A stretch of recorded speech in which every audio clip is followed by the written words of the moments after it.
Hello everyone, welcome to Environment and Ecology series with Dr. Ved Rana. Topic for today's discussion is from biodiversity conservation. There is a report regarding conservation of a keystone species. We'll be decoding what is status of leopard in India report 2018 which has been just released. So the key highlights of the reports and what are the key findings would be the crux of this lecture. So the report is released by it's on predictable lines since it's the topics related to environment conservation. So it will be released by the Environment Minister Prakash Javadekar. Now the method used to estimate the population of the leopards, because we all know the leopards are quite an elusive species, and here we are focusing on common leopards.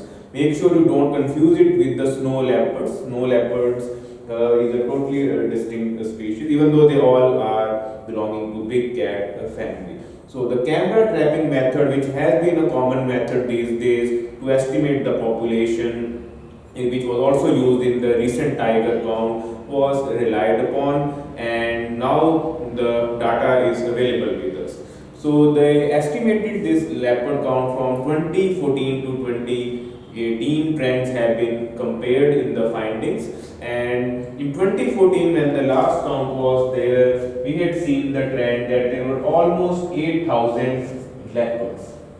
Now the current report has estimated in 2018, and the number has increased, which is a good news because we all know that a keystone species and conserved is a good sign for overall conservation of a ecosystem. So number has not just improved marginally but drastically to 12,852, which is translated into that there is almost 60% increase in the leopards which we had a few years back. So it's an encouraging sign that we are seeing increase not only in case of the lion, the Asiatic lion, which is concentrated in Gir forest, but also in the tigers. And now, because India is one of the early achiever of the TX2 number, now in leopards also we have done fairly well. So these are good signs. Now, from factual point of view, you should be aware that which are the three states which have done exceedingly well, and the maximum leopards, common leopards, are concentrated there. So once again, there is no surprise. It's the Madhya Pradesh which has one of the highest areas under the forest. This is the region where the leopards are thriving, and the number you can see is almost 3,421. So it's a single state where the maximum leopards are concentrated, and not far behind are Karnataka and Maharashtra. We have seen in case of tiger as well, Karnataka doing exceedingly well. So here 1,783 tigers, and in Maharashtra 1,690. There is no need to mug up the exact details, but at least the broad trend that which three states are there are leading the pack in case of common leopard, you should be aware about it. Even though there are four distinct subpopulations of leopard which are found in India. They are mainly concentrated in the Shivalik hills. Then we have in the Terai region, Western Ghats, which you can see the number jumping here in case of Karnataka and Maharashtra, and also in the Deccan semi-arid region.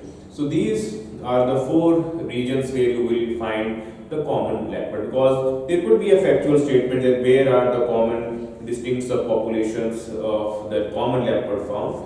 Now the key threat which are being faced by these iconic species are on once again almost similar to the tiger. There is a habitat destruction because greed, or you could say human lust for mining the resources or extending its influence has led to decline in the forest cover in some areas. So where the habitat destruction remains the key area of concern. Apart from that, the poaching risk, the hunting goes on, even though there are Wildlife Protection Act in place and we have a forest ranger, but still there is a demand, and in Chinese medical system also there are parts which are used from leopards as well. So the poaching remains one of the serious concerns. Apart from that, some isolated incidents of man-animal conflict, when because leopard is a adaptable species, it tends to live close to the human habitations, and at times it encroaches upon the area, and some child or some livestock animal is killed, and at times we have to then kill the leopard, which should be the last resort instead of the first angle. So this is another angle which we have to take in account. And also we have seen a decline in the prey population, which is eventually threatening the predator as well. So these are some of the key reasons why this animal is in the threatened category. To be more precise, you have to just decode what is the IUCN status of the common leopard. It's currently in the near threatened category, and it's already listed in the Wildlife Protection Act Schedule 1, which carries the maximum quantum of punishment and hefty fines, and also it is listed in the Appendix 1 of the CITES Convention. So adequate safeguards are there, and this is the reason why we are seeing a slight increase in the number of common leopards. So let's hope the trend continues and more such reports are out, because only concern is, you can see it's 2020 is ending and now we are getting the report, and but still overall the picture is going in India's favor, that India is serious about conserving its biodiversity. So I hope this lecture was useful one to update your knowledge about environment and ecology. Thank you very much. Have a nice day.